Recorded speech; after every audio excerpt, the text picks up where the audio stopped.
Katanya Syekh Abdul Qadir Jailani, ibadahmu itu membawa manfaat maksimum. Ibadahmu akan sejati apabila bisa memantulkan cahaya ilahi. Untuk bisa ke sana, hatinya, jiwanya harus bersih. Sholatmu itu akan banyak manfaatnya kalau hatimu jernih, memantulkan mau dan maksudnya sholat yang sejati. Kenapa selama ini ibadah kita rasanya kok formalitas, tidak ngefek sama sekali dengan kehidupan kita? Karena kita ada dalam kegelapan. Orang yang gelap itu kan tidak kelihatan apa-apa.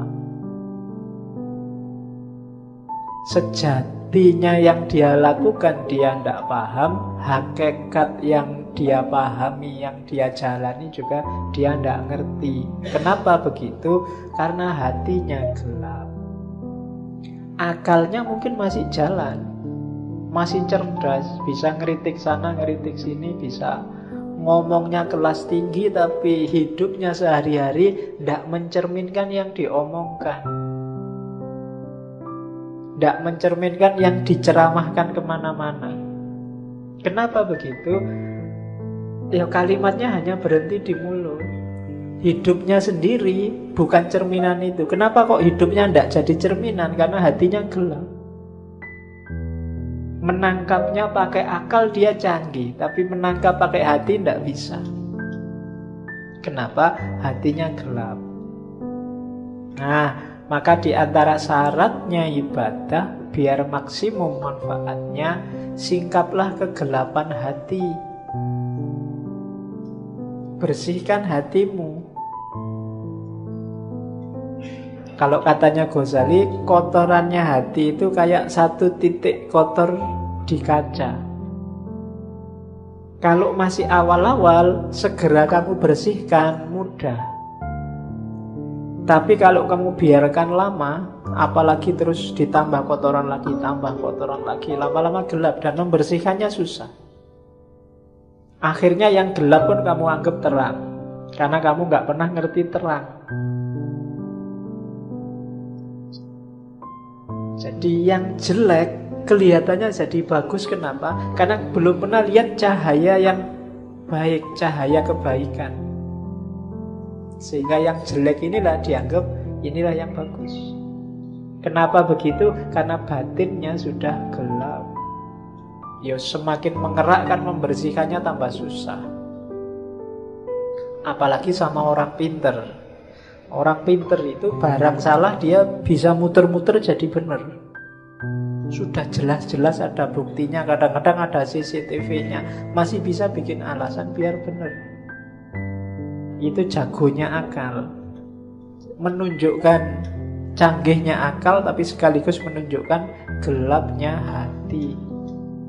Hati itu tidak bisa dibohongi. Hati itu kalau salah dia akan bilang salah, kecuali dia sedang gelap. Kalau dia sedang gelap, ya dia tidak bisa melihat mana yang sejati. Nah, hati yang gelap itu terhijab oleh amal-amal buruk. Membersihkannya gimana? Ya agak susah memang, tapi katanya Syekh Abdul Qadir Jailani, ayo diupayakan. Yang pertama apa? Cari pengetahuan.